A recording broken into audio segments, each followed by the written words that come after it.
Shalom Bapak Ibu terkasih dalam Tuhan. Ada sukacita dan damai sejahtera pada pagi hari ini. Mari bersama-sama berikan senyum yang terbaik buat kanan, kiri, depan, belakang. Katakan mari bersama-sama kita mau datang menyembah Tuhan. Amin.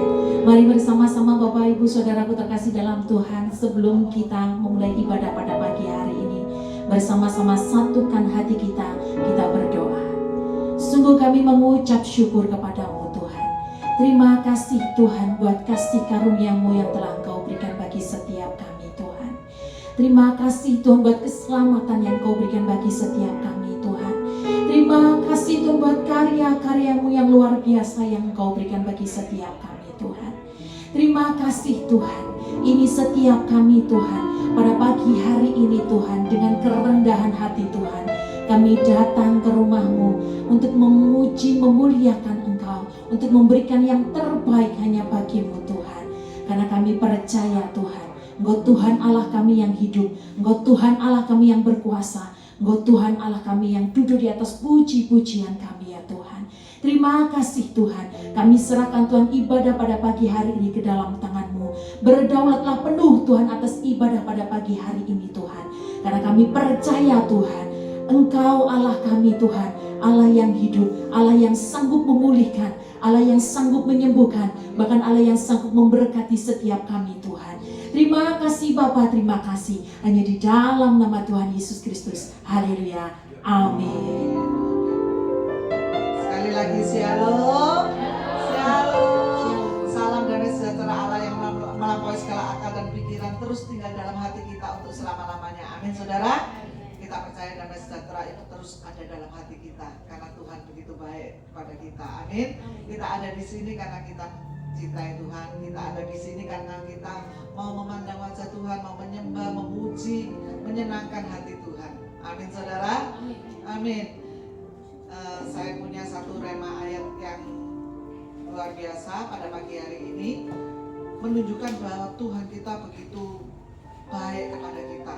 Apapun persoalan saudara, apapun tekanan yang saudara terima saat ini, apapun sakit penyakit saudara, saudara percaya ada Yesus yang selalu memperhatikan hidup kita. Amin saudara.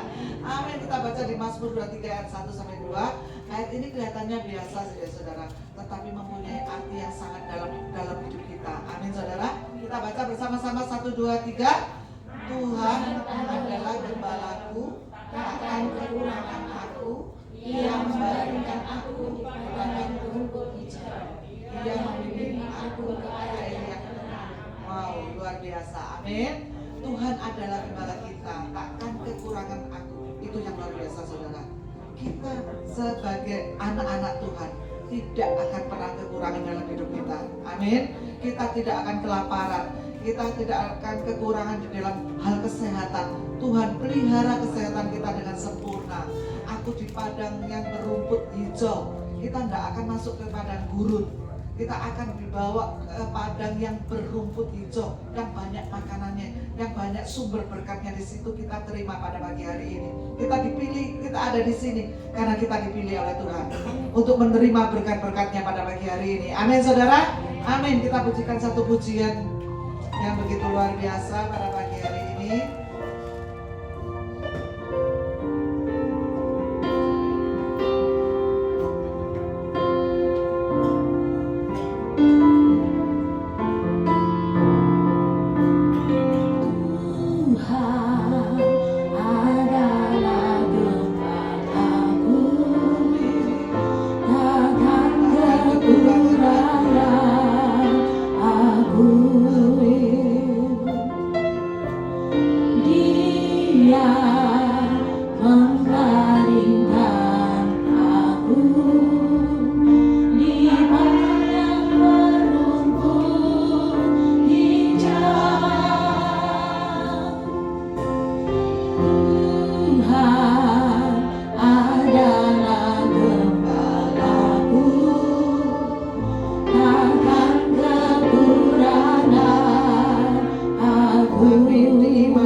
rasa syukur-Mu pada pagi hari ini. Lihat Yesus, pandang Yesus. Masalahmu kecil, karena kita punya Tuhan yang besar. Tidak ada yang mustahil buat Tuhan. Tidak ada yang tidak mungkin buat Tuhan. Tuhan sanggup melakukan banyak perkara. Tuhan sanggup memulihkan hidupmu. Tuhan sanggup menyembuhkan engkau. Tuhan sanggup menjamah engkau.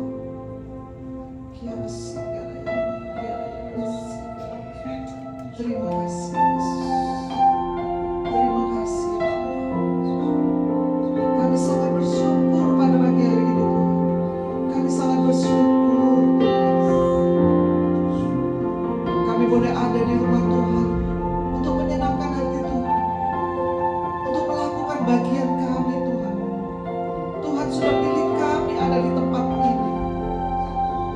Kami sangat bersyukur Yesus untuk hidup yang Tuhan sudah berikan sampai hari ini. Kami sangat bersyukur Bapa, bahwa Tuhan terus menjaga hidup kami. Terima kasih Bapa. Terima kasih.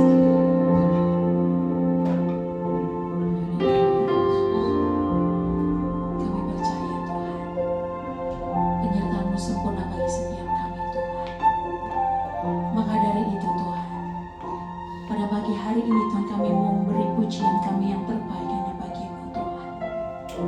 Terima kasih Tuhan buat keselamatan yang Kau berikan bagi setiap kami Tuhan. Terima kasih Tuhan buat anugerah-Mu yang besar bagi setiap kami Tuhan. Ajar kami Tuhan untuk selalu menyadarinya Tuhan. Semuanya karena kasih anugerah-Mu Tuhan, semua karena kebaikan-Mu Tuhan yang Kau berikan bagi setiap kami Tuhan. Oh terima kasih Tuhan Yesus, terima kasih Tuhan Yesus. Kau Tuhan yang selamatkanku. Terima kasih Yesus. Kau Tuhan yang pulihkanku. Terima kasih. Katakan Kau Tuhan yang sembuhkanku. Kau Tuhan yang sembuhkanku. Terima kasih Yesus. Katakan Kau Tuhan yang memberkatiku. Kau Tuhan memberkatiku. Terima kasih. Angkat tanganmu, katakan segala pujian syukur hanya bagi-Mu Tuhan. Segala pujian dan syukur hanya bagi-Mu Yesus. Dengan apakah ku balas kasih-Mu? Segala hormat kemuliaan hanyalah yang bagi-Mu. Ku sembah Yesus seumur hidupku. Ini kerinduan setiap kami Tuhan, kami mau sembah Kau seumur hidup kami. Kau Tuhan yang selamatkanku. Terima kasih Yesus. Kau Tuhan yang pulihkanku. Terima kasih. Hanya Engkau ya Tuhan Yesus. Kau Tuhan yang sembuhkanku. Terima kasih Yesus.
kasih Tuhan buat kasih-Mu Tuhan.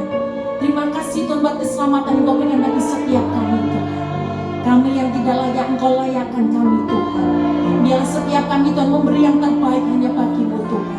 Dengan apa akan kami balas semua yang Kau berikan bagi kami Tuhan. Hanya hidup kami yang kami persembahkan di hadapan-Mu Tuhan. Oh biarlah segala hormat kemuliaan hanya bagi-Mu Tuhan. Biarlah segala keagungan hanya bagi-Mu ya Tuhan. Oh benar ya Tuhan. Oh biarlah Engkau kami sembah Gusti.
Segalanya dalam hidup kami Tuhan. Terima kasih Bapa, sebentar kami mau bersorak-sorai meninggikan nama-Mu. Yang siap bersorak-sorai meninggikan Tuhan Yesus, semua katakan amin. Semua katakan amin. Berikan sorak-sorai bagi nama Tuhan Yesus kita.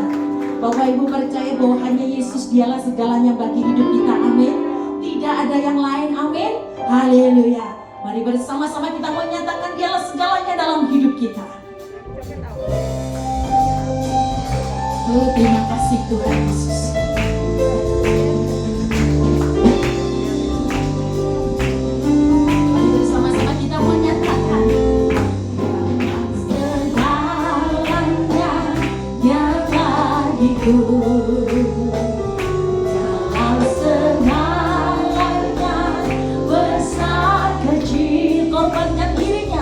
korbankan dirinya dan selamatkanku. Katakan dialah segalanya, dialah segalanya, dia bagiku. Katakan dialah segalanya, dialah segalanya, dia bagiku. Amin.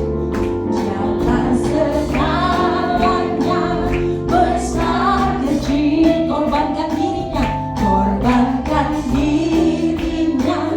dan selamatkanku. Dialah segalanya, dia bagiku. Seperti air madu, seperti air madu dari batu karang, dicicip air madu yang manis. Oh lihatlah, oh lihatlah, Tuhan Yesus baik. Dicicip air madu yang manis. Mari saya mau lihat Bapak Ibu. Dialah segalanya, dia bagiku. Amin. Dialah segalanya, besar kecil, korbankan dirinya dan selamatkanku. Dialah segalanya, dia bagiku. Seperti air madu, seperti air madu dari batu karang, dicicip air madu yang manis. Oh lihatlah, Tuhan Yesus baik, Tuhan Yesus baik. Dicicip air madu yang manis. Saya mau lihat tangan-tangan Bapak Ibu. Seperti air madu dari batu karang. Apa Bapak Ibu? Dicicip air madu yang manis. Oh lihatlah, Tuhan Yesus baik. Oh lihatlah, Tuhan Yesus baik. Dicicip air madu yang manis. Sekali lagi katakan, seperti air madu dari batu karang, dicicip air madu yang manis. Oh lihatlah, Tuhan Yesus baik. Dicicip air madu yang manis. Katakan, oh lihatlah,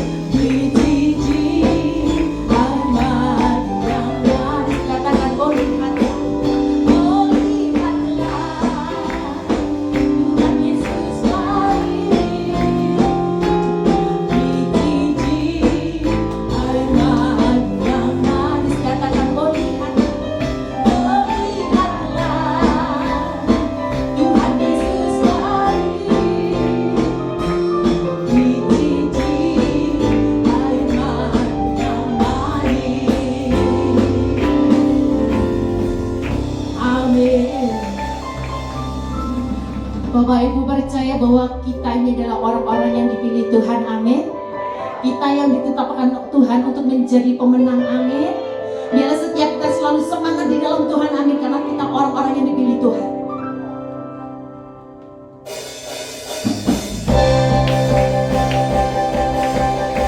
Kami bersyukur kepadamu Tuhan. Kami adalah orang-orang yang dipilih Tuhan.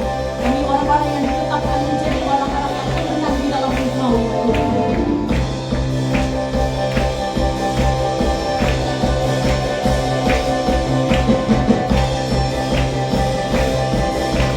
Dan bersama-sama kita menyatakan, mari kita semua umat pilihan Allah, dengarlah panggilannya.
Sebelum Bapak Ibu duduk, katakan kanan kiri bahwa kita diciptakan Tuhan untuk menjadi pemenang.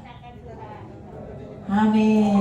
Silakan duduk Bapak Ibu terkasih dalam Tuhan. Kami bersyukur Tuhan.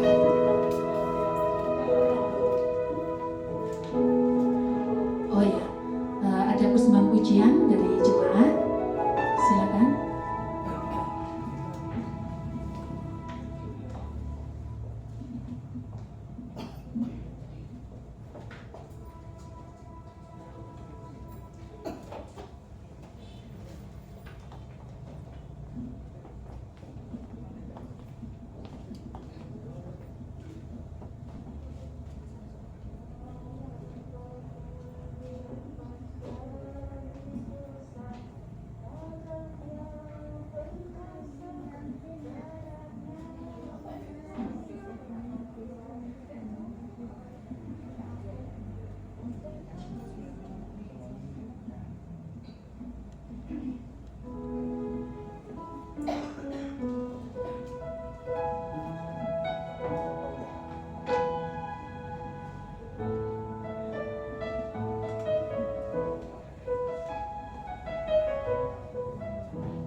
Haleluya Bapak Ibu, pujian yang sangat indah dan luar biasa. Terima kasih Bapak Ibu, Bapak dan Ibu-ibu yang sudah mempersembahkan pujian yang terbaik buat Tuhan. Biarlah setiap kita selalu tetap percaya bahwa ada kuasa di dalam darahnya. Ada kuasa di dalam pujian, ada kuasa di dalam darah anak domba Allah. Kami bersyukur Tuhan. Terima kasih Tuhan buat semuanya yang Kau berikan bagi setiap kami Tuhan. Hidup kami tidak ada artinya Tuhan tanpa pengorbanan-Mu bagi setiap kami Tuhan. Tanpa kasih-Mu, tanpa karya-Mu Tuhan, hidup kami tidak ada artinya Tuhan. Biar setiap kami selalu menyadari Tuhan, semua karena kasih anugerah-Mu, semua karena kebaikan-Mu yang Kau berikan bagi setiap kami Tuhan. Terima kasih Yesus. Haleluya Yesus.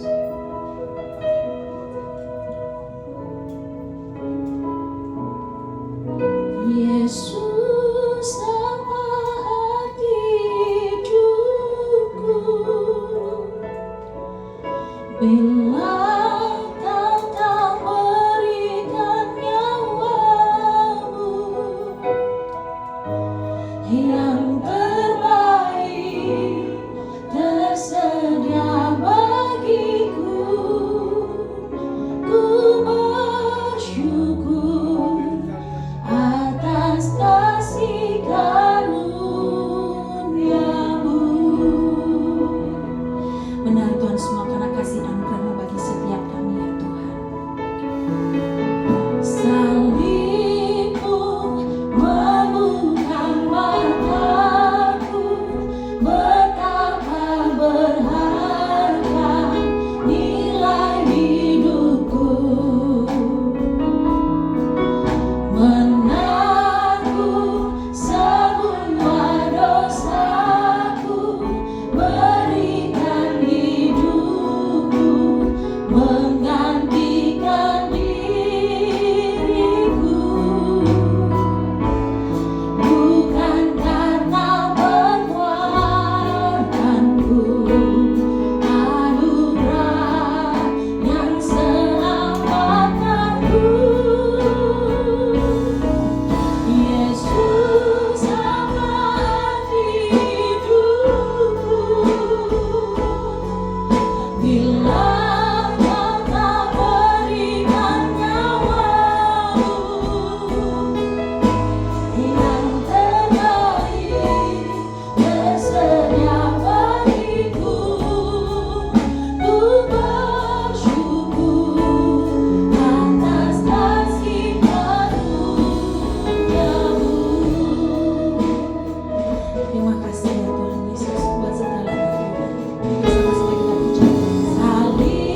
terpuji-pujilah Engkau ya Tuhanku Yesus, dan terpuji-pujilah Engkau ya Allahku Roh Kudus. Hamba berdoa, percaya dan mengucap syukur ya Tuhan.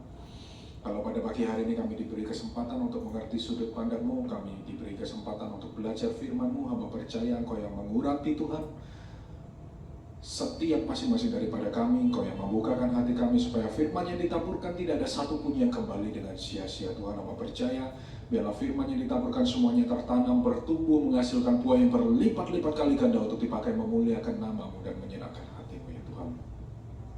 Dan berkati hamba-Mu yang akan menyampaikan kebenaran firman-Mu Tuhan, biarlah apa yang hamba sampaikan semuanya berasal daripada-Mu ya Tuhan. Berikan hamba roh-Mu, urapan-Mu, hikmat-Mu Tuhan. Di dalam nama-Mu saja Tuhanku Yesus, berfirmanlah Tuhan, kami semua siap untuk mendengarkan. Di dalam nama Tuhan Yesus, mari semua yang siap mendengarkan kebenaran firman Tuhan dengan iman kita katakan. Silakan duduk, shalom. Satu orang tolong bantu baca ayat.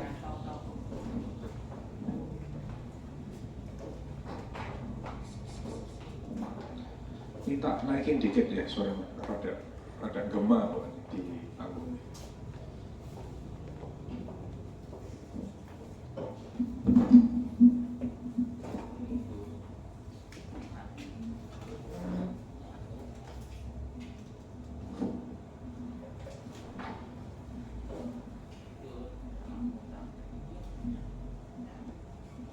Shalom. Nah Bapak Ibu, hari ini kita akan belajar satu hal yang menarik yang ada di dalam Alkitab. Dan nanti ada keterkaitannya dengan mujizat Bapak Ibu. Yang pertama kita pernah bahas bahwa, saya pernah bahas Bapak Ibu, entah Bapak Ibu ingat atau enggak,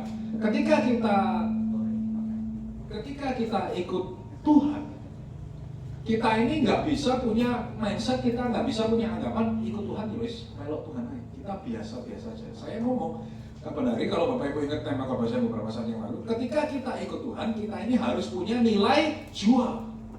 Jadi sama seperti Bapak Ibu ketika belanja, ya kan, TV kan, kalau Bapak Ibu belanja barang elektronik kan TV ada macam-macam, ada Sharp, Sanyo dan lain sebagainya, Polytron. Bapak Ibu ketika memilih sesuatu barang, Bapak Ibu kan masih akan menimbang, oh merek ini seperti ini, merek ini seperti ini. Nah saya mau ketika Bapak Ibu ikut dengan Tuhan, Bapak Ibu juga punya mindset yang sama bahwa ketika kita ikut dengan Tuhan, kita ini punya nilai jual gitu. Dan Bapak Ibu tahu nggak, ternyata di dalam Alkitab Tuhan itu suka menimbang orang. Tampilkan PowerPoint-nya. Ya, jadi tema khotbah kita pada pagi hari ini adalah judulnya Timbangan Tuhan. Next. Nah Bapak Ibu, di dalam Alkitab ada sebuah contoh di mana Tuhan menimbang seseorang. Next, tolong dibantu baca. Daniel 5 ayat 26 sampai 27. Dan inilah makna perkataan itu. Mene, masa pemerintahan Tuanku dihitung oleh Allah dan telah diakhiri. Tekel, Tuanku ditimbang dengan neraca dan didapati terlalu ringan. Next, ya, tampilkan gambarnya.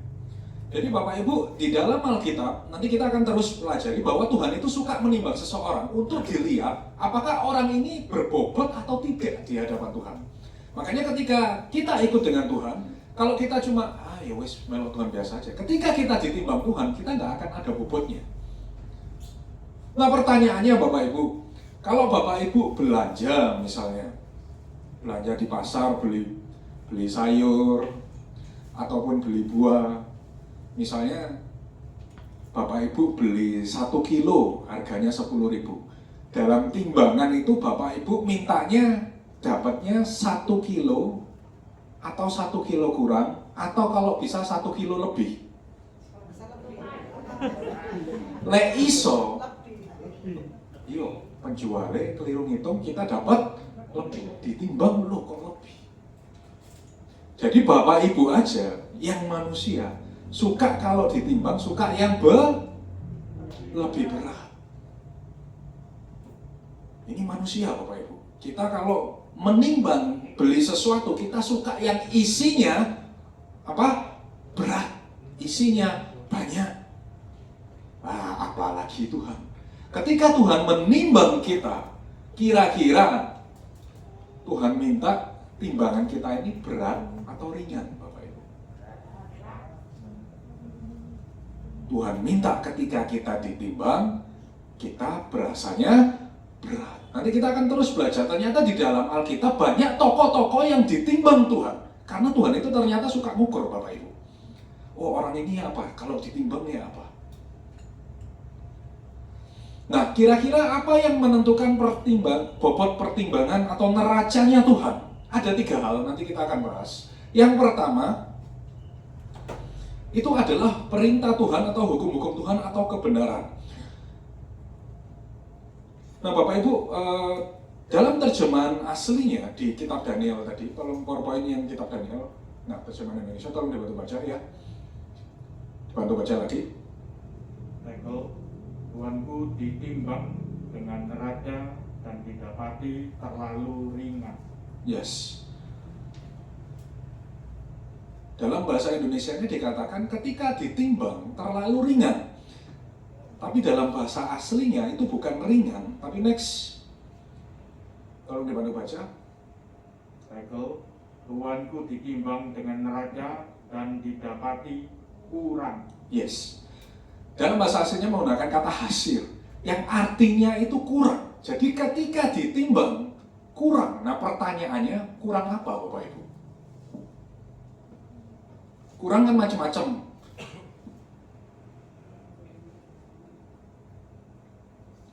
Bisa kurang makan.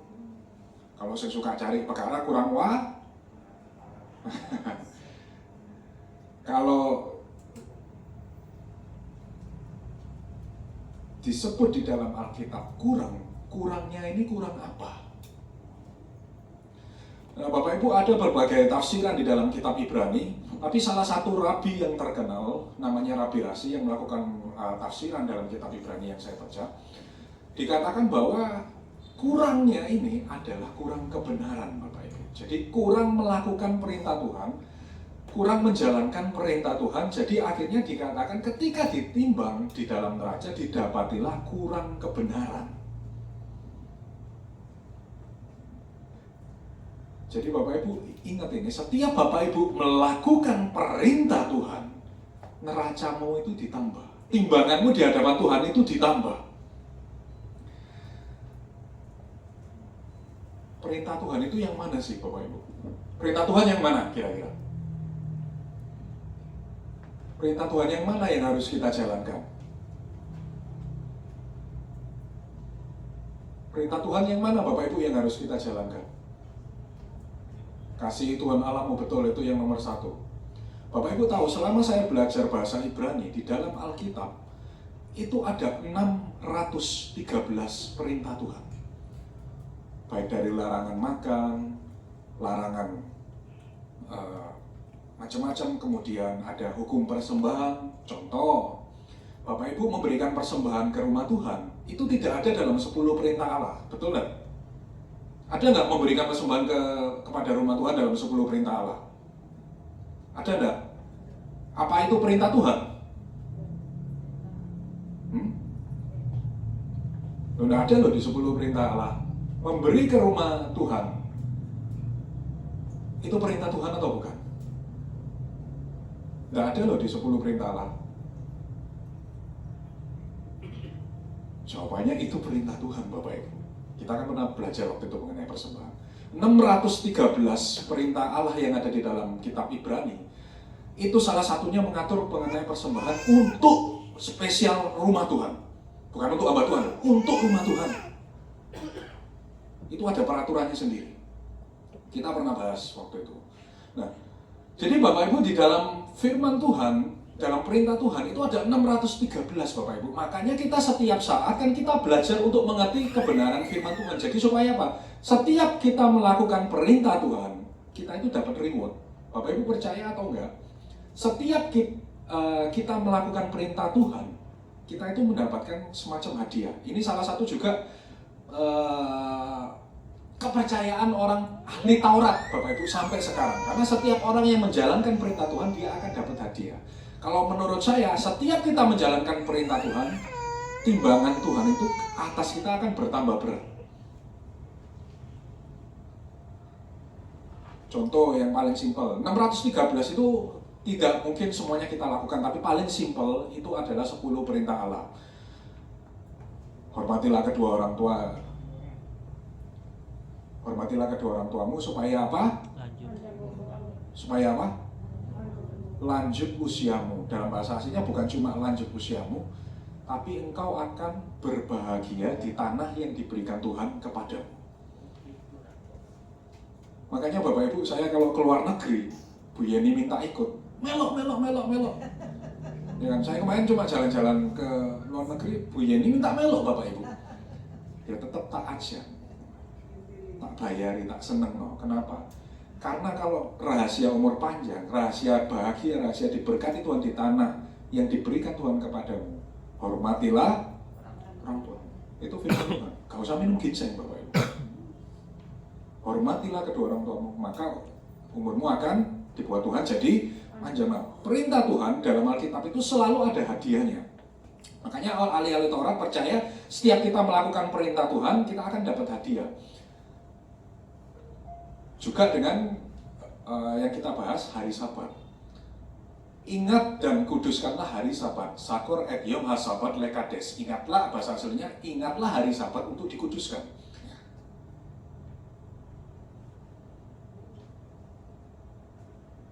Bapak Ibu hari ini datang beribadah di rumah Tuhan di hari yang ke-7. Kita pernah bahas beberapa saat yang lalu. Orang yang beribadah kepada Tuhan di hari yang ke-7 akan terima berkat yang tidak ada pada hari lainnya.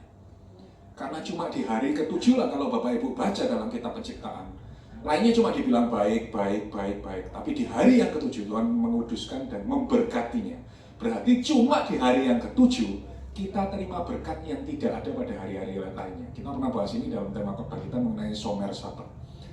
Jadi Bapak Ibu, pagi hari ini datang beribadah, susah payah datang ke tempat ini, meluangkan waktu, meluangkan tenaga. Bapak Ibu percayalah, hari ini engkau terima berkat yang tidak ada pada hari-hari lainnya.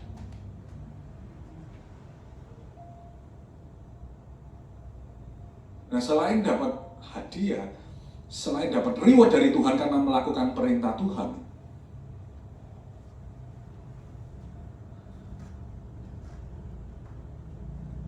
apa yang kita terus kerjakan kepada Tuhan untuk menjalankan firman Tuhan ini akan nambahi timbangan kita. Nanti buat apa sih timbangan itu? Nanti kita akan bahas. Nah, pokoknya selama Bapak Ibu ngikut Tuhan, Bapak Ibu harus punya mindset ojo lebih akeh salahnya timbang bener ya Bapak Ibu. Ya. Kalau ngamuan, ya setidaknya diimbangi supaya neracanya itu balance gitu loh. Ya, kalau wis ngamuan, mengono gak beribadah, nggak ada hormat dengan orang tua, nanti kita lihat ketika neraca itu terlalu ringan apa yang terjadi. Nanti kita akan bahas. Jadi yang pertama, apa yang membuat neraca itu bertambah berat di hadapan Tuhan? Yang pertama, kalau kita melakukan perintah-perintah Tuhan. Next. Yes. Kemudian yang kedua,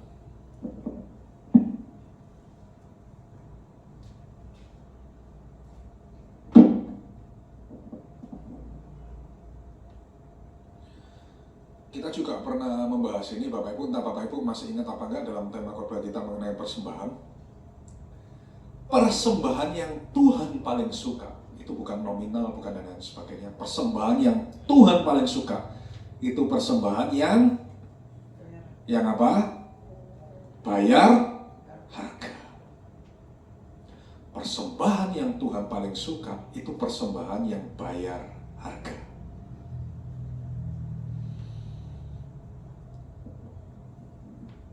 Saya nggak bicara tentang uang ya Bapak Ibu.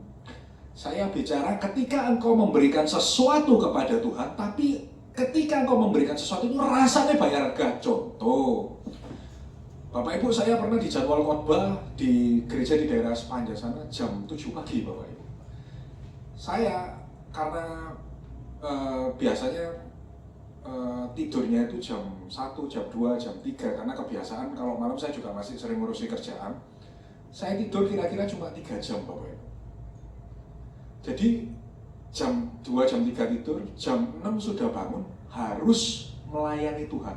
Kira-kira males nggak Bapak Ibu? Males nggak? Tidur 3 jam.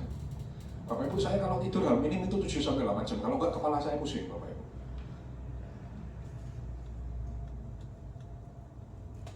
Tidur 3 jam, bangun jam 6, berangkat ke sana, gak njaluk PK Bapak Ibu.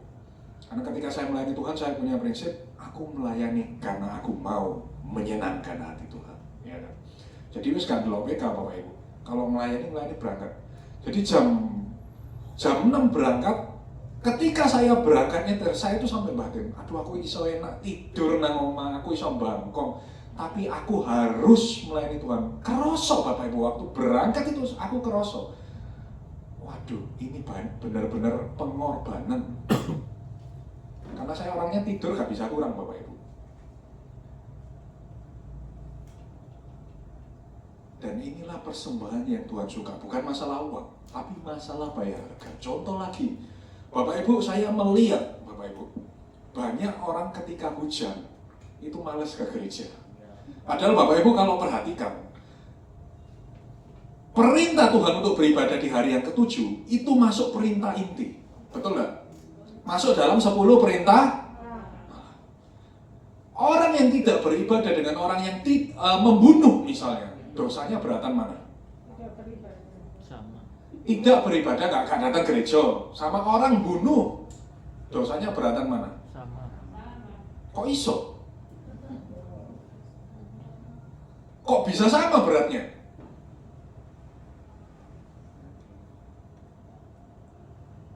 Ya ampun, duduk aku yang nulis Alkitab, takut Tuhan. Tapi yang kita tahu, perintah jangan membunuh dan harus beribadah pada Tuhan hari yang ke-7 itu dalam satu perikop yang sama, dalam 10 perintah yang sama. Berarti artinya Tuhan menganggap engkau beribadah di rumah Tuhan di hari yang ke-7 ini serius Bapak Ibu.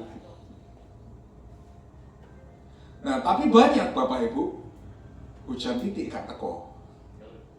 Betul? Oh, betul. Ada lagi yang lebih parah. Saya pernah bahas ini, Bapak Ibu entah ingat enggak? Tuhan, aku mau ke gereja. Pokoknya Tuhan berkati aku sepeda motor dulu. Aku janji Tuhan, Tuhan berkati aku sepeda motor, aku tak nang gereja.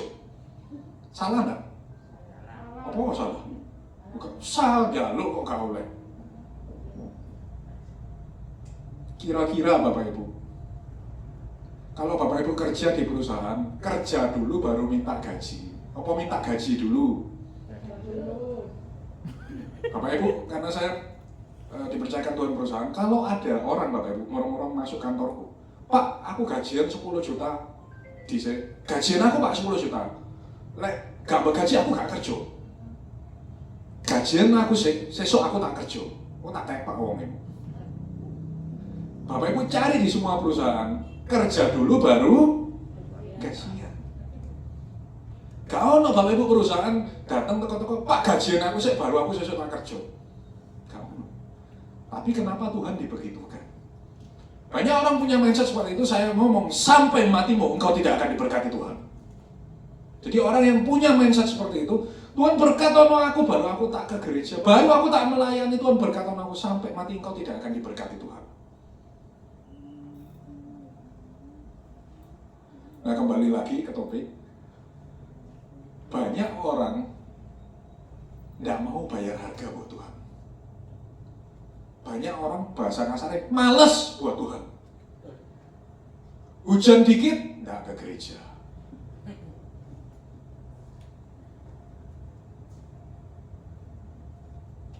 Males dikit, tidak ke gereja. Ono film apik sithik, tidak ke gereja. Ape nonton bioskop, ape jalan-jalan, gak nang gereja. Bapak Ibu, setiap apapun yang Bapak Ibu lakukan untuk bayar harga kepada Tuhan, itu tidak akan pernah sia-sia. Camkan ini.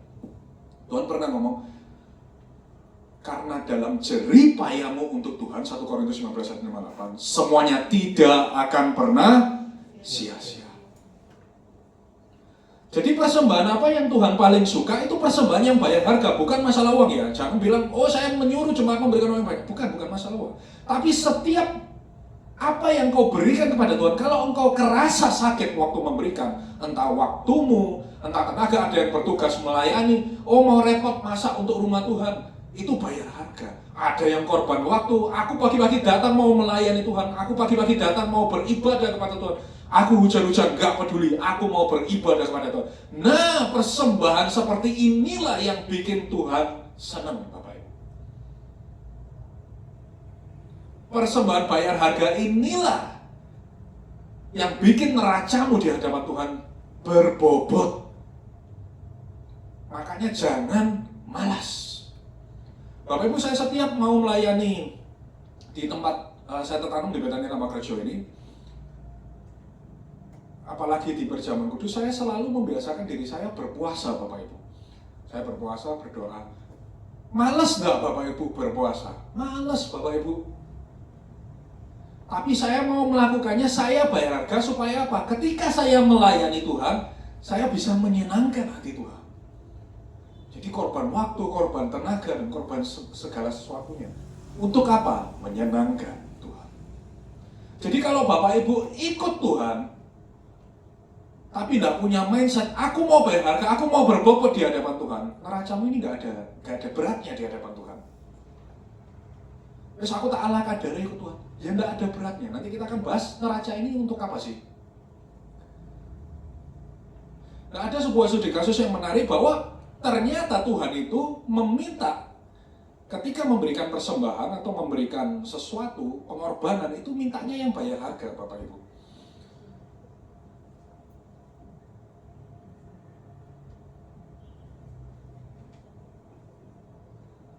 Next, Imamat 5 ayat 7-11. Ayatnya dulu. Imamat pasal 5 ayat 7. Tetapi jikalau ia tidak mampu untuk menyediakan kambing atau domba, maka sebagai tebusan salah karena dosa yang telah diperbuatnya itu, haruslah ia mempersembahkan kepada Tuhan 2 ekor burung tekukur atau 2 ekor anak burung merpati, yang seekor menjadi korban penghapus dosa dan yang seekor lagi menjadi korban bakaran. Haruslah ia membawanya kepada imam, dan imam itu haruslah lebih dahulu mempersembahkan burung untuk korban penghapus dosa itu. Dan haruslah ia memulas kepalanya pada pangkal tengkuknya, tetapi tidak sampai terpisah. Sedikit dari darah korban penghapus dosa itu haruslah dipercikkannya ke dinding mezbah, tetapi darah selebihnya haruslah ditekan keluar pada bagian bawah mezbah. Itulah korban penghapus dosa. Yang kedua, haruslah diolahnya menjadi korban bakaran sesuai dengan peraturan. Dengan demikian, imam mengadakan pendamaian bagi orang itu karena dosa yang telah diperbuatnya, sehingga ia menerima pengampunan. Tetapi jikalau ia tidak mampu menyediakan 2 ekor burung tekukur atau 2 ekor anak burung merpati, maka haruslah ia membawa sebagai persembahannya karena dosanya itu 1/10 eva tepung yang terbaik menjadi korban penghapus dosa. Yes. Kembali ke PowerPoint. Nah, Bapak Ibu kalau memperhatikan ayat ini, ada yang menarik bahwa ketika Tuhan menuntut persembahan dari seseorang, Tuhan itu menakar ternyata. Bapak Ibu lihat, next. Kalau orang kaya disuruhnya ngasih kambing, domba. Kalau orang istilahnya nggak mampu ngasih kambing domba, disuruh Tuhan kasih burung. Kalau masih nggak mampu lagi, istilahnya orang menengah burung tekukur. Orang yang tidak mampu, disuruh Tuhan kasih tepung.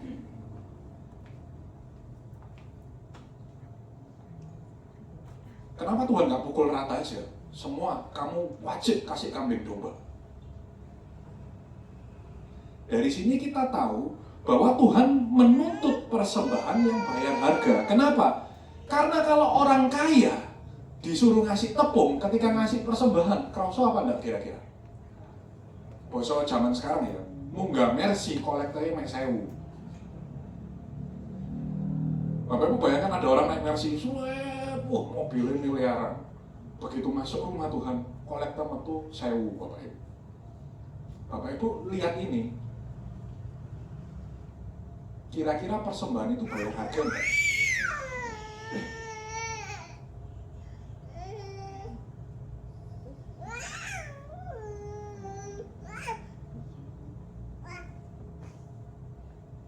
Makanya kan di kitab Perjanjian Baru kan makanya Tuhan Yesus mengulangi lagi ketika janda itu memberikan persembahan, yang dilihat Tuhan bukan nominalnya tapi bayar harganya. Dan ini sudah terjadi sejak Perjanjian Lama, bahwa setiap kita memberikan sesuatu untuk Tuhan, saya bilang Tuhan itu paling suka yang bayar harga. Bapak Ibu masih ingat nggak? Orang Israel dipilih Tuhan karena apa? Saya pernah ngajarin. Kenapa bangsa Israel itu dipilih jadi bangsa pilihannya Tuhan? Padahal banyak bangsa lain pada zaman itu, ada bangsa Cina, ada bangsa India. Kenapa kok Israel yang dipilih Tuhan?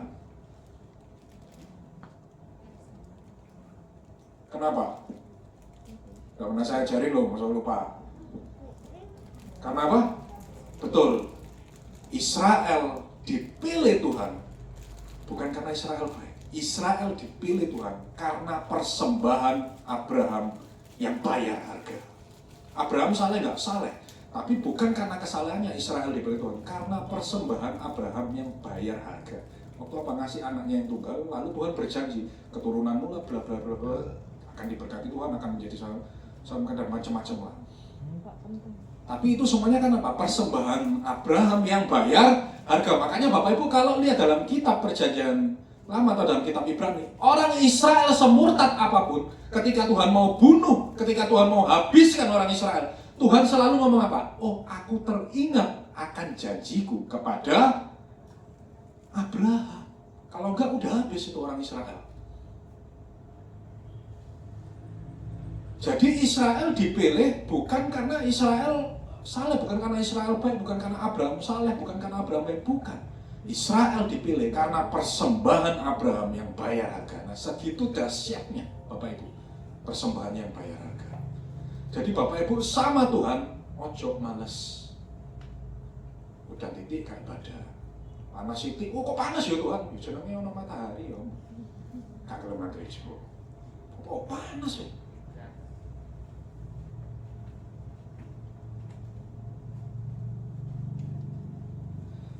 Nah Bapak Ibu, saya pernah membaca suatu perikop yang cukup mengejutkan Bapak Ibu. Bapak Ibu tahu nggak? Ada satu tokoh di dalam Alkitab, saking parahnya Bapak Ibu. Dia itu sama Tuhan disamakan dengan tai, disamakan dengan taek gitu. Pernah tahu? Pernah dengar? Padahal ada loh di dalam Alkitab, masuk nggak pernah? Ini saking parahnya toko ini. Kita akan belajar sekilas. Orang ini saking parahnya, sama Tuhan disamakan dengan tai. Berarti apa? Tidak ada gunanya. Next. Satu tokoh yang di dalam Alkitab itu dimaki Tuhan, dibilang Tuhan kayak tai Bapak Ibu. Saking parahnya. Siapa tokoh itu? Next. 1 Raja-Raja 14:10. Saya waktu baca ini ketika saya belajar, berarti memang benar Tuhan itu menimbang seseorang Bapak Ibu. Tolong dibantu baca. 1 Raja-Raja 14:10. Maka aku akan mendatangkan malapetaka kepada keluarga Yerobeam. Aku akan melenyapkan daripada Yerobeam setiap orang laki-laki, baik yang tinggi maupun yang rendah kedudukannya di Israel. Aku akan menyapu keluarga Yerobeam seperti orang menyapu tai sampai habis. Bayangin Bapak Ibu, kalau sampai Tuhan ngilokno orang itu tai, berarti lah kebangetan.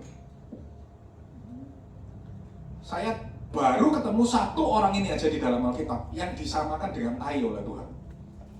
Berarti apa? Ketika ditimbang, orang ini sama tai, sama bobotnya. Jadi tidak ada gunanya di hadapan Tuhan. Bapak Ibu bayangin separah apa orang bisa sampai kayak gitu. Saya ketika membaca ini, saya semakin yakin bahwa setiap dari kita itu ditimbang Tuhan untuk tahu bobotnya. Kalau engkau tidak berbobot di hadapan Tuhan, pertanyaannya, apa guna hidupmu di depan Tuhan? Ya kan? Makanya ikut Tuhan jangan cuma mengalir. Macam wes aku tak ibadah, wes aku tak pokoknya melot Tuhan. Ikut Tuhan punya mindset, kita harus berbobot. Karena Tuhan itu menimbang, Bapak Ibu. Tuhan itu nimbang kita gitu. Bapak Ibu, saya ngomong, ketika saya baca ini, saya ngomong sama Tuhan, Tuhan, ojo sampai aku ditimbang, dibilang kayak tai Tuhan. Karena ini saking parahnya, ditimbang tidak ada harganya Bapak Ibu. Mau kayak gini. Ada yang mau dibilang kayak tai. Kalau di Ilono manusia aja, saya percaya Bapak Ibu kalau ada manusia yang melakukan Bapak Ibu seperti tai, Bapak Ibu pasti akan sakit hati. Betul? Betul nggak? Tonggomu misalnya ngomong, oh kok tai kamu, sakit hati nggak? Nah kalau Tuhan yang ngomong, ya apa? Tambah apa? Tambah sakit hati. Ini Tuhan loh sih ngomong. Jadi Bapak Ibu harus punya mindset, ikut Tuhan mesti punya bobot. Apa tadi? Jalankan perintah Tuhan, ibadah yang baik, perintah-perintah Tuhan, firman-firman Tuhan yang lain kita kerjakan sesuai dengan perintah Tuhan. Yang kedua, kita ojo males ikut Tuhan, bayar harga. Berani keluar tenaga, bayar waktu, bayar tenaga, bayar istilahnya persembahan sesuai dengan perintah Tuhan, kemampuanmu seberapa. Bapak Ibu, saya nggak setuju karena di Amerika Bapak Ibu ada beberapa evangelis itu yang menuntut kepada jemaatnya, apa yang ada padamu semua berikan kepada Tuhan supaya engkau diberkati. Ada evangelis yang di Amerika itu banyak ngajarkan seperti itu. Saya nggak setuju karena itu nggak sesuai firman Tuhan. Tuhan tadi sudah ngajar, yang kaya kasih kambing domba, menengah burung, nggak mampu lagi baru tepung. Berarti dari sini apa? Ketika kita memberikan persembahan, berilah persembahan sesuai dengan kemampuan. Jadi Bapak Ibu ketika memberikan persembahan untuk rumah Tuhan, saya nggak pernah minta kepada Bapak Ibu, berikan semua buat rumah Tuhan. Enggak, karena Tuhan mengajarkan, berilah sesuai dengan kemampuan, tapi yang bayar harga. Berapa ya engkau sendiri yang tahu gitu. Kayak tadi saya bilang, masuk naik Mercy, persembahannya saya, waduh. Parkir aja saya 5.000 Bapak Ibu. 10.000. Yang parah itu aku parkirin Indomaret, gak sampai 5 menit, ditunggu pojok. Saya ditarik parkir 5.000 Bapak Ibu. Nah masuk parkir aja 5.000. Nang gereja saya, Bapak pikir gereja ini parkiran Pak. Ya kan, kalau naik Mercy, kalau nggak naik Mercy ya nggak apa-apa, misal. Jadi berilah persembahan sesuai dengan kemampuan, tapi yang bayar harga.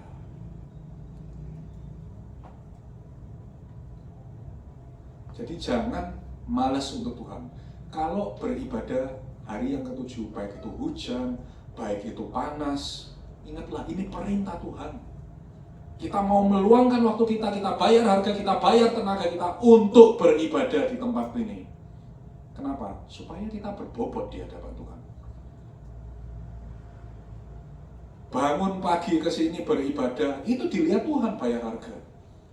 Ada yang masak untuk rumah Tuhan, itu dilihat Tuhan bayar harga. Mungkin ada yang WL belajar dulu lagunya sehari sebelumnya, oh aku nyiapkan ini. Itu juga bayar harga, meluangkan waktu dan lain sebagainya.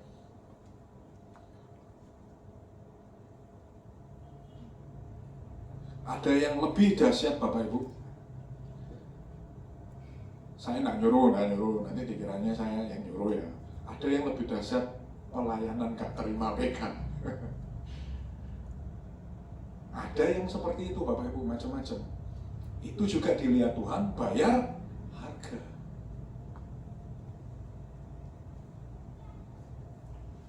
Jadi Bapak Ibu, apapun yang Bapak Ibu lakukan, ojo males sama Tuhan. Ojo males. Harus punya tekad, aku mau berkorban buat Tuhan. Supaya apa? Ditimbang kita ini ono bobotnya. Nanti kita akan bahas buat apa saya timbangan ini. Yang ketiga, Bapak Ibu, kita harus mengerti tugas utama kita.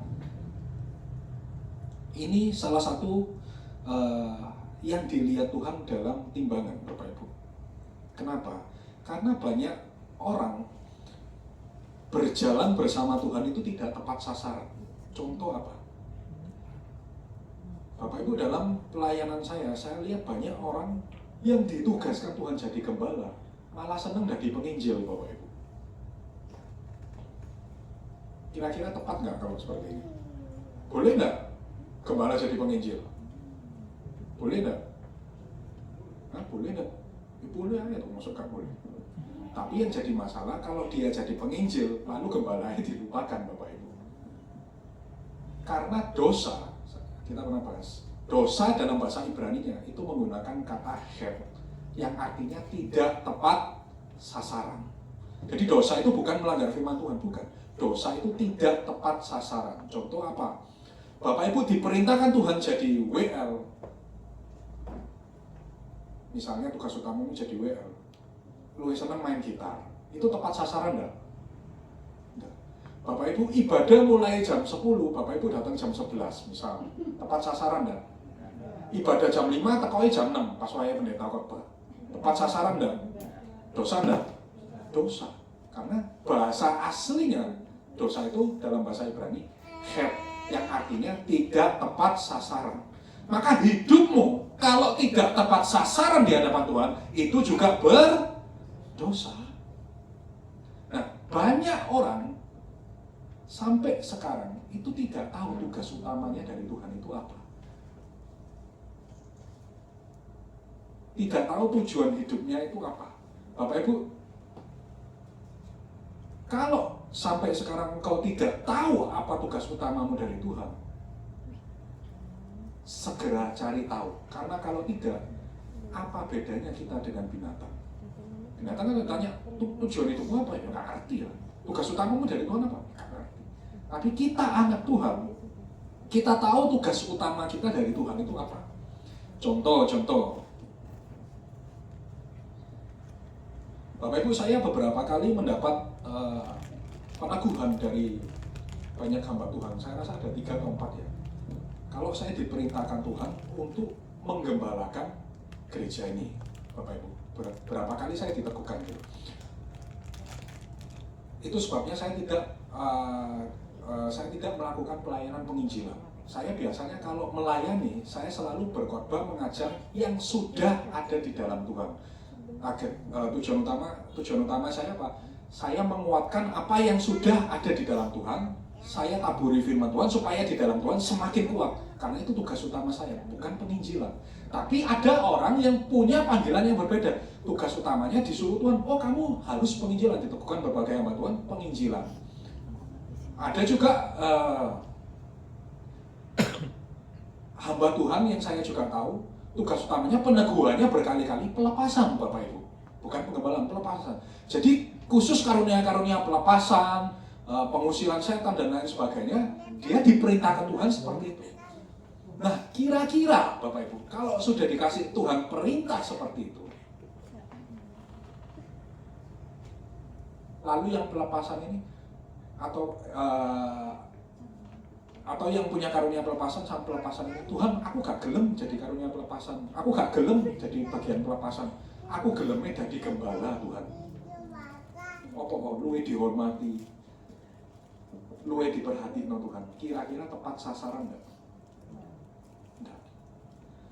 Jadi Bapak Ibu harus tahu dalam pelayananmu, dalam tugas utamamu di hadapan Tuhan itu apa yang Tuhan mau dari hidup kita. Ada yang diperintahkan Tuhan jadi diaken misalnya, jadi diaken aja. Jangan disuruh jadi diaken minta jadi gembala. Gembala juga sama, disuruh jadi gembala jangan jadi penginjil. Bapak Ibu, saya pernah lihat Gembala yang jadi penginjil itu bukannya hidupnya tambah diberkati, tambah ada karuan Bapak Ibu.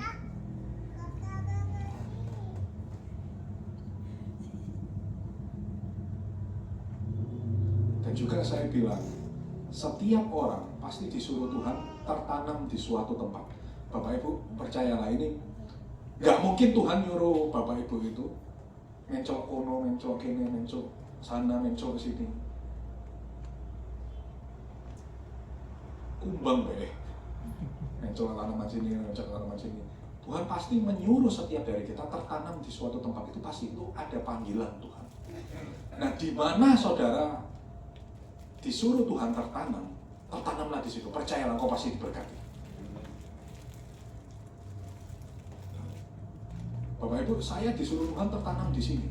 Sampai mati, saya akan melayani Tuhan di tempat ini. Nggak peduli saya misalnya ada gesekan pelayanan apa dan lain sebagainya. Tujuan utama saya disuruh Tuhan tertanam di sini, melayani di tempat ini. Maka sampai mati, saya akan melayani Tuhan di tempat ini. Bahkan saya pernah kesaksian Bapak Ibu beberapa saat yang lalu, entah Bapak Ibu masih ingat nggak? Sampai saya mau pindah rumah ke Jakarta pun, saya masih kepikiran rumah Tuhan di sini. Kenapa? Saya disuruh Tuhan gembalakan tempat ini. Karena ini tugas utama saya. Jangan sampai saya nggak bisa menjalankan tugas utama saya, lalu saya nggak punya arti di hadapan Tuhan. Nggak ada gunanya di hadapan Tuhan.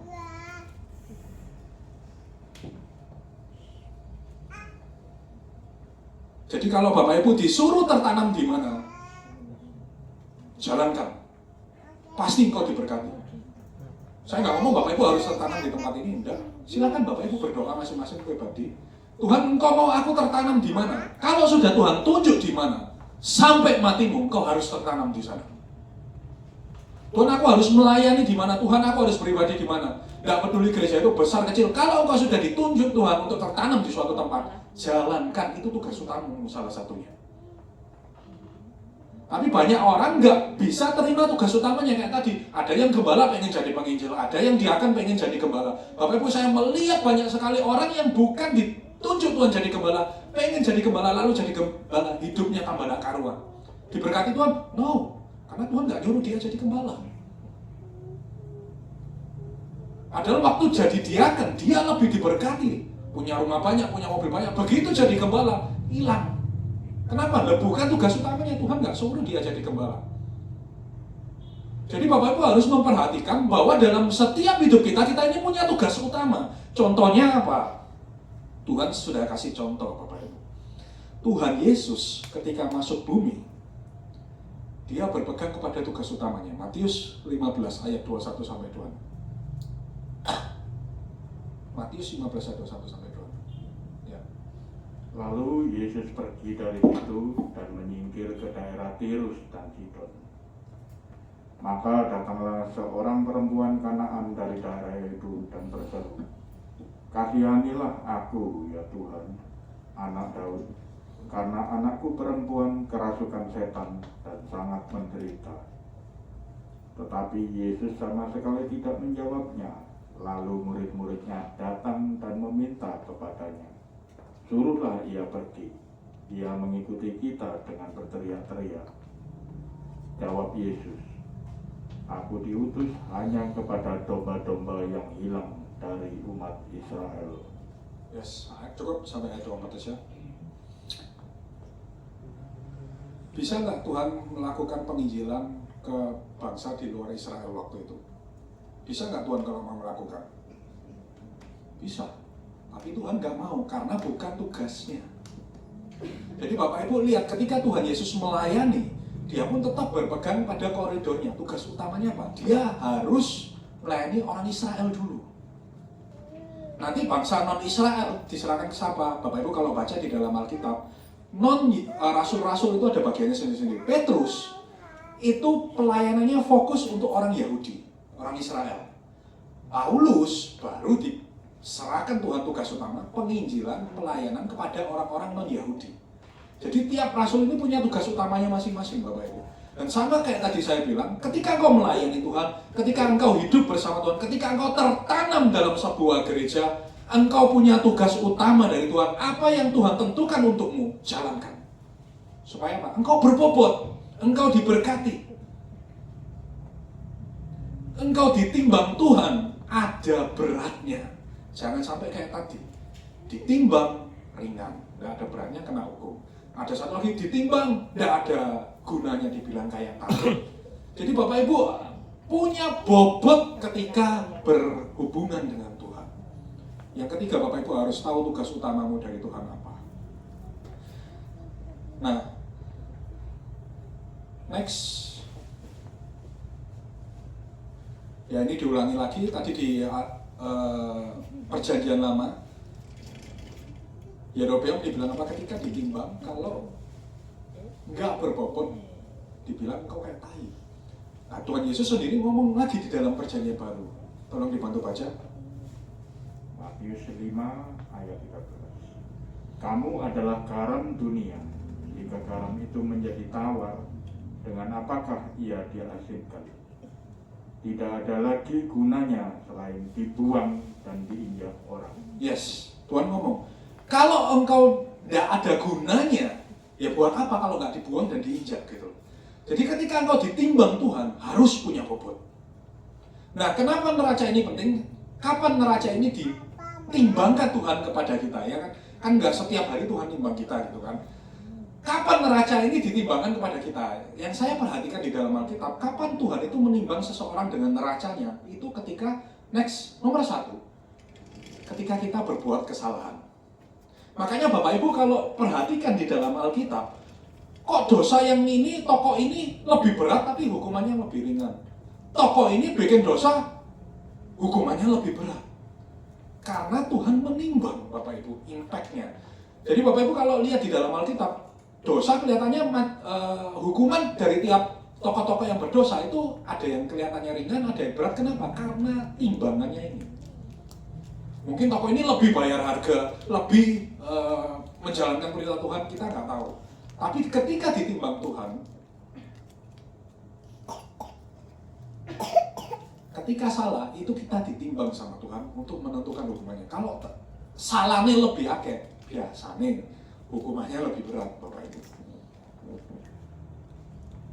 Yang kedua kapan? Nah, ini yang penting. Saat meminta mujizat. Nah, ada ayat nanti kita akan baca. Siapa yang pengen mujizat? Siapa yang pengen mujizat? Ada yang pengen doa tapi gak pengen mujizat? Semua Bapak Ibu, saya juga berdoa kepada Tuhan, saya pengen mujizat. Nah, Bapak Ibu percaya atau tidak? Ada contohnya di dalam Alkitab. Kalau engkau mau mujizat, engkau itu ditimbang Tuhan dulu. Di mana ayatnya? Next. Yesaya 38 ayat 1 sampai 5.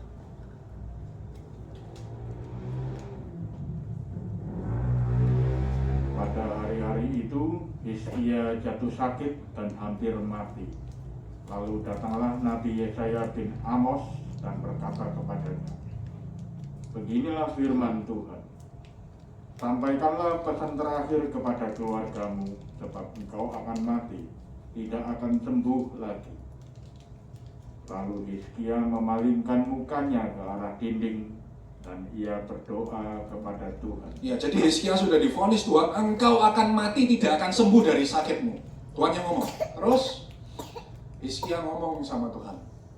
Ia berkata, ah Tuhan, ingatlah kiranya bahwa aku telah hidup di hadapan-Mu dengan setia dan dengan tulus hati, dan bahwa aku telah melakukan apa yang baik di mata-Mu.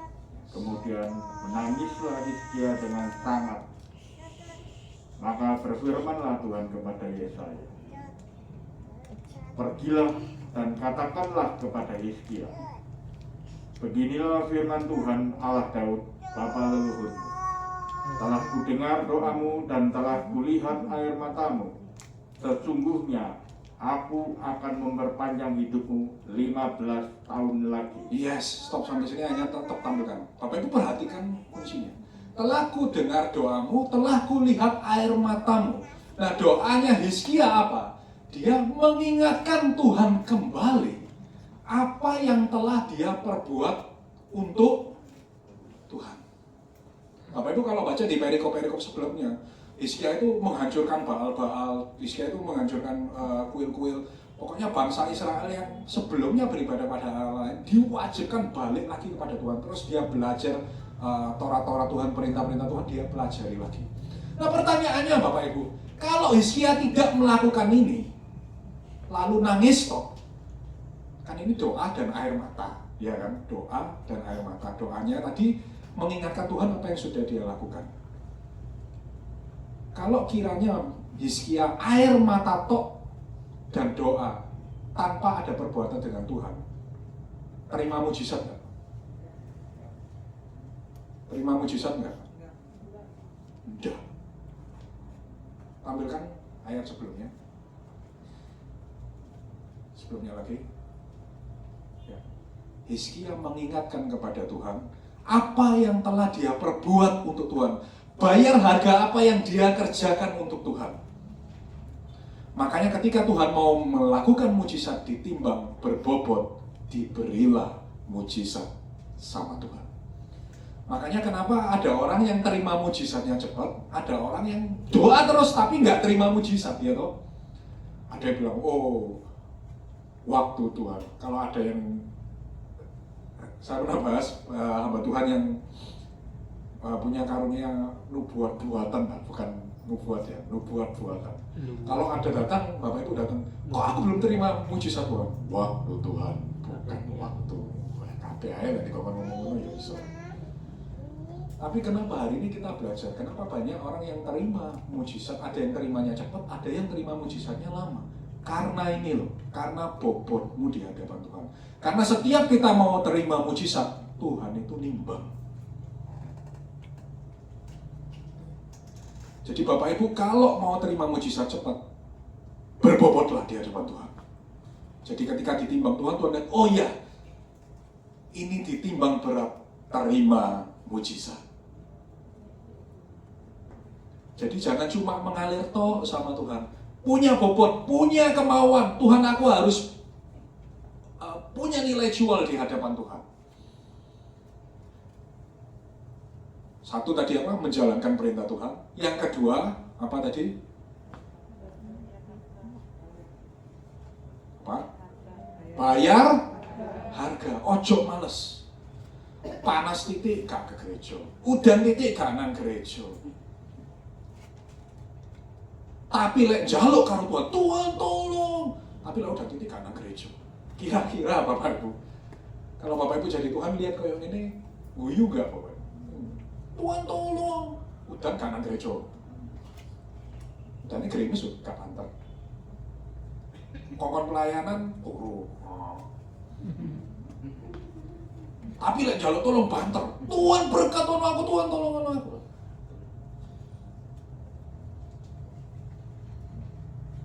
Tuhan kayak aku sepeda motor pada aku naik. No, bayar harga dulu sama Tuhan.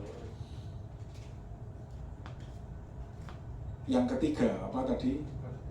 Ingat tugas utamamu. Engkau disuruh Tuhan pelayanan dalam bidang apa? Lakukan. Engkau disuruh jadi diaken yang baik. Jadi WL yang baik. Jadi gembala, ya gembala yang baik. Disuruh tertanam di mana? Bapak Ibu doa sama Tuhan. Kalau sudah ditunjukkan Tuhan, disuruh tertanam di mana? Tertanamlah di situ. Percaya, engkau pasti diberkati Tuhan. Dan di akhir kata saya cuma bisa ngomong, tampilkan PowerPoint-nya.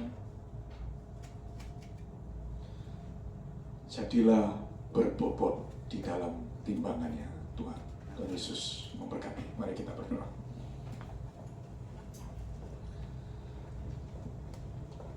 Tuhan, kami mengucap syukur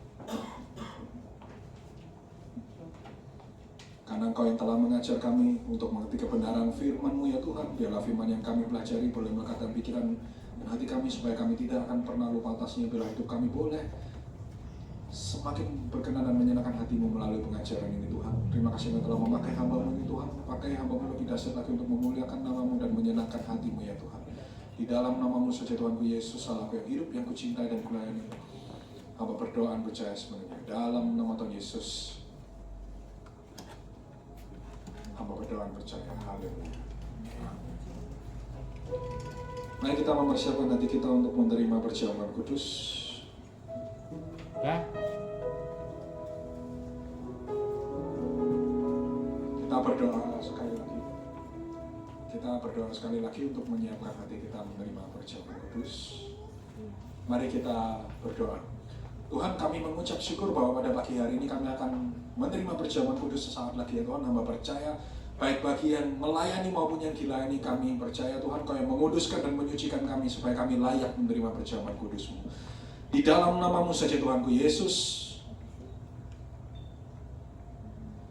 kami siap menerima perjamuan kudus-Mu. Mari semua jemaat yang siap menerima perjamuan kudus ini dengan iman kita katakan, amin.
Saya mengundang bagi yang telah dilayani untuk bersama-sama kita bangkit berdiri. Oleh kuasa darah-Mu, Kau telah tebus dosaku. Kekudusan-Mu melingkupiku, kasih-Mu memulihkan hidupku. Sungguh besar anugerah-Mu, Kau selamatkan hidupku. Ku menjadi ciptaan yang baru oleh kuasa darah-Mu.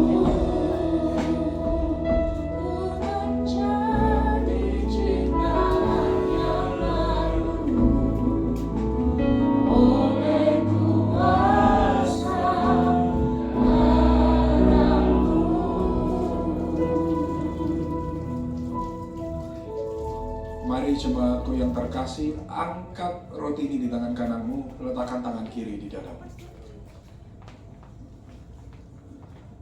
Bukankah roti yang terpecah-pecahkan ini merupakan peringatan akan tubuh Yesus yang diserahkan bagi kita dan merupakan tanda persekutuan kita dengan tubuh Yesus?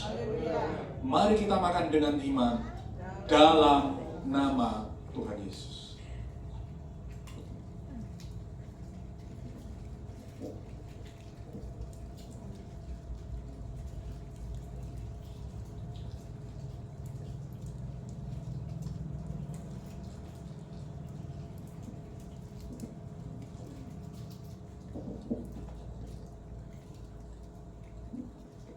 Mari jemaatku, angkat anggur ini di tangan kananmu, letakkan tangan kiri di dadamu. Bukankah cawan ini adalah bukti perjanjian baru kita dan bukti persekutuan kita dengan darah Yesus? Mari kita minum dengan iman dalam nama Tuhan Yesus.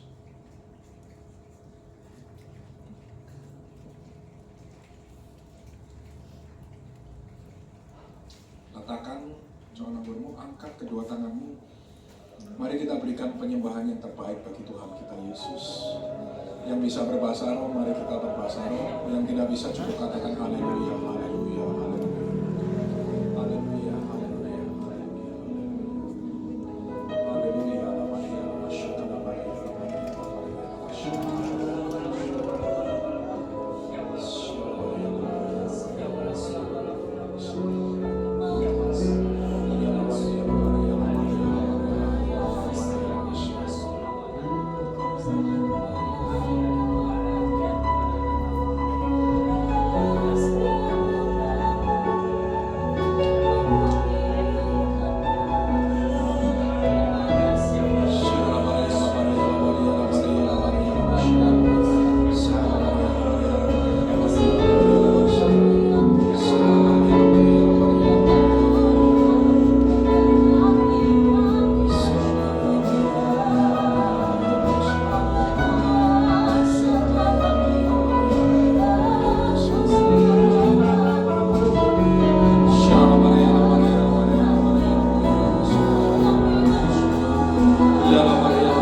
perjamuan kudus yang telah kami terima ini Tuhan, bila melalui perjamuan kudus ini yang lemah boleh dikuatkan Tuhan, dan yang berbeban berat hamba percaya bagi Tuhan tidak ada perkara yang mustahil.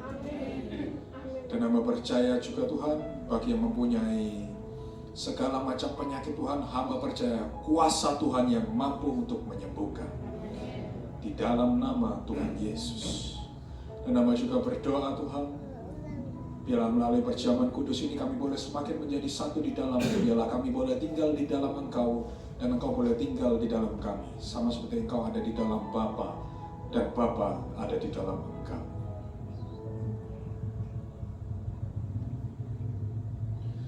Di dalam namamu saja Tuhanku Yesus, Allahku yang hidup, yang kucintai dan kulayani, hamba berdoa dan percaya sepenuhnya. Mari semua yang telah diberkati perjamuan kudus ini dengan iman kita katakan amin. Tetap bangkit berdiri saudara, kita akan melakukan pengakuan iman rasuli kita dari Betani Indonesia. 1, 2, 3. Aku percaya kepada Allah Bapa yang Maha Kuasa, Khalik langit dan bumi, dan kepada Yesus Kristus, anaknya yang tunggal Tuhan kita, yang dikandung dari Roh Kudus, lahir dari anak darah Maria, yang menderita di bawah pemerintahan Pontius Pilatus, disalibkan, mati, dan dikuburkan, turun ke dalam kerajaan maut. Pada hari yang ketiga, bangkit dari antara orang mati, naik ke surga, duduk di sebelah kanan Allah, Bapa yang Maha Kuasa, dan akan datang dari sana untuk menghakimi orang yang hidup dan mati. Aku percaya kepada Roh Kudus, gereja yang kudus dan am, persekutuan orang kudus, pengampunan dosa, kebangkitan tubuh, dan hidup yang kekal. Amin. Silakan duduk saudara. Kita boleh mendengarkan firman Tuhan yang begitu luar biasa ya saudara. Yang hendak saudara dapat di mana-mana. Amin.